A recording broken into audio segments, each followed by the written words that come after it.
Assalamualaikum warahmatullahi wabarakatuh. Sobat, berjumpa kembali kita dalam dakwah Selayang Pandang.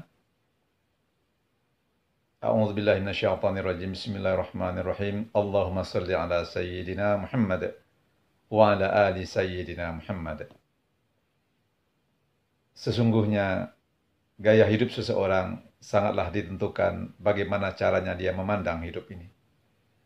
Bagaimana seseorang memandang hidup, begitulah dia akan hidup.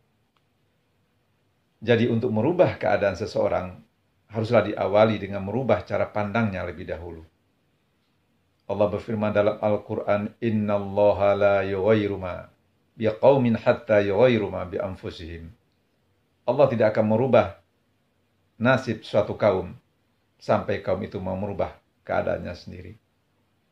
Merubah keadaan sendiri artinya merubah cara berpikir, merubah cara pandang, merubah cara berbuat, yang nantinya akan diterjemahkan dalam kehidupan sehari-hari. Tubuh manusia tidak akan lemah jika dia memiliki niat yang kuat untuk berubah. Jika kita mendambakan sebuah perubahan dalam kehidupan, haruslah diawali dari diri sendiri. Diawali dari hal yang kecil, dimulai dari saat ini. Karena Allah Subhanahu wa Ta'ala tidak akan merubah nasib seseorang kalau orang tersebut tidak mau merubah keadaannya sendiri. Kalau sudah ada niat yang kuat, usaha yang maksimal untuk berubah, Allah pun akan memberikan jalan keluar. Allah berfirman dalam Al-Quran, وَالَّذِينَ جَاهَدُوا فِينَا لَنَهْدِيَنَهُمْ سُبُلَنَا وَإِنَّ اللَّهَ لَمُحْسِنِينَ. Sungguhnya dan walladzina dan orang-orang yang berjihad mencari keridhaan kami, benar-benar akan kami tunjukkan kepada mereka jalan-jalan kami, dan sesungguhnya Allah beserta orang-orang yang berbuat baik. Ayat ini memberikan sebuah motivasi kepada kita untuk berubah dalam kehidupan. Tentunya berubah dalam hal yang positif, yang menurut tuntunan Al-Quran dan Al-Hadis. Berubah dalam kehidupan, berubah cara berpikir, berubah cara pandang, berubah cara berbuat, berubah secara ekonomi, berubah secara ilmu pengetahuan. Umat Islam itu harus kuat lahir dan batin. Umat Islam itu harus kuat luar dan dalam. Karena hidup merupakan sebuah perjuangan panjang. Mundur kita hancur, diam kita tergilas dan terinjak-injak.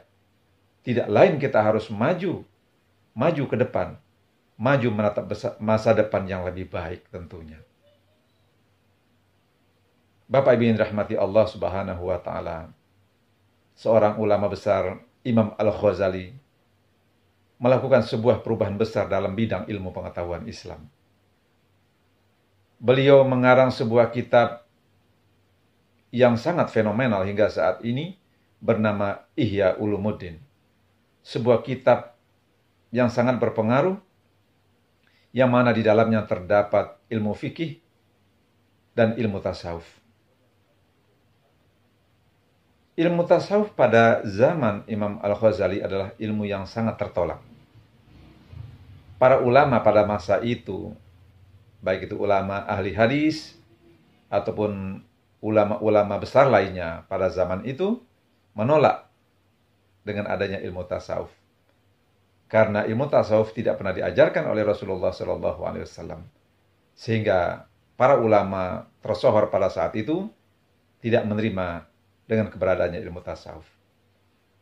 Tetapi dengan kepiawaian, kepandaian, kecerdikan, kepintaran Imam Al-Ghazali melakukan sebuah perubahan, tentunya hal yang positif, akhirnya ulama-ulama pada saat itu mau menerima ilmu tasawuf.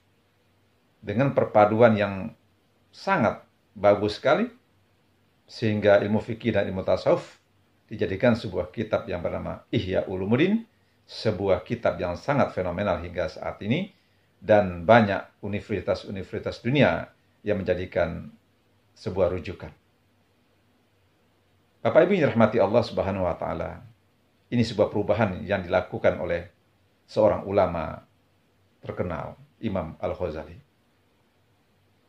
perubahan tidak akan pernah terjadi kalau tidak ada niat yang kuat, usaha yang maksimal untuk berubah dalam kehidupan. Apapun perubahan-perubahan yang kita berikan, apapun nasihat-nasihat yang kita berikan, apapun motivasi-motivasi yang kita suntikan, kalau tidak ada niat yang kuat, usaha yang maksimal dari setiap orang untuk berubah, maka tidak akan ada artinya. Bapak Ibu yang dirahmati Allah Subhanahu wa taala.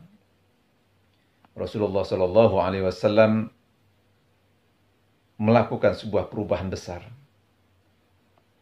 Tanggal 22 September 622 Hijriah merupakan sebuah hari bersejarah bagi umat Islam, yang mana Rasulullah SAW pada saat itu, sebelum Islam berkembang seperti sekarang ini, beliau hijrah dari kota Mekah ke kota Madinah. Ini sebuah perubahan besar yang dilakukan oleh baginda Rasulullah. Beliau hijrah dari kota Mekah ke kota Madinah. Sesampainya di kota Madinah, setelah melakukan perjalanan yang cukup jauh, berhari-hari, melelahkan, sampailah beliau di kota Madinah. Masyarakat Madinah pada saat itu sangat bersuka cita dengan kedatangan Rasulullah SAW di kota Madinah. Karena apa? Maklumlah, masyarakat Madinah pada saat itu terdapat berbagai macam ragam suku, etnis, dan agama, sehingga mereka satu sama lain sering sekali berperang, sering sekali bertikai. Dan mereka berharap dengan kedatangan Rasulullah di kota Madinah, dengan keberadaan Rasulullah di kota Madinah, mereka berharap Rasulullah mampu menyatukan mereka yang sedang bertikai tersebut. Benarlah adanya, menurut beberapa sumber sejarah menyatakan bahwa Rasulullah berhasil membangun kota Yasrib dari kota yang biasa-biasa saja menjadi kota yang diperhitungkan di Jazirah Arab untuk beberapa waktu. Rasulullah pun mampu membangun masyarakat Madinah yang majemuk untuk hidup secara harmoni dan damai. Bapak Ibu yang dirahmati Allah Subhanahu wa taala. Setidaknya ada 3 dasar yang dilakukan oleh Rasulullah dalam fase Madinah. Dengan ketiga dasar itulah Rasulullah mempengaruhi masyarakat Madinah untuk saling menghargai satu sama lain. Apa ketiga dasar yang dilakukan oleh Rasulullah? Yang pertama adalah Rasulullah menjadikan masjid sebagai pusat semua kegiatan, center of activity. Sampainya Rasulullah di kota Madinah, Rasulullah membangun Masjid Nabawi, sebuah bangunan yang sangat sederhana, yang beratapkan pelepah daun kurma, dan tiangnya dari batang kurma, lantainya dari kerikil dan pasir, sedangkan temboknya dari batu bata. Rasulullah memfungsikan masjid untuk semua kegiatan, mulai daripada syiar Islam, menyusun strategi perang, politik, dan pembinaan umat. Itu yang pertama. Yang kedua, Rasulullah SAW membangun persaudaraan antar umat seagama, ukhuwah Islamiyah. Untuk kita ketahui, pada masa itu ada 2 kelompok umat Islam.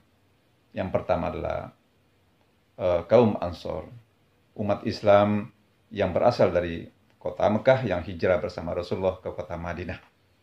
Dan kaum Muhajirin adalah umat Islam yang asli yang ada di kota Madinah. Rasulullah menyatukan mereka dalam sebuah ikatan ukhuwah Islamiyah. Rasulullah meyakinkan kepada mereka bahwa mereka adalah bersaudara. Yang kedua. Yang ketiga adalah Rasulullah membangun persaudaraan antar umat beragama, ukhuwah insaniyah. Rasulullah sangat menyadari sekali bahwa masyarakat Madinah adalah masyarakat majmuk, masyarakat yang beragam suku, etnis, agama, ya, mulai dari Nasrani, Yahudi, dan Islam. Rasulullah perlu menyatukan mereka dalam sebuah ikatan yang bernama Piagam Madinah. Agar Rasulullah bisa merangkul mereka satu sama lain untuk membangun masyarakat Madinah yang lebih baik maju ke depan.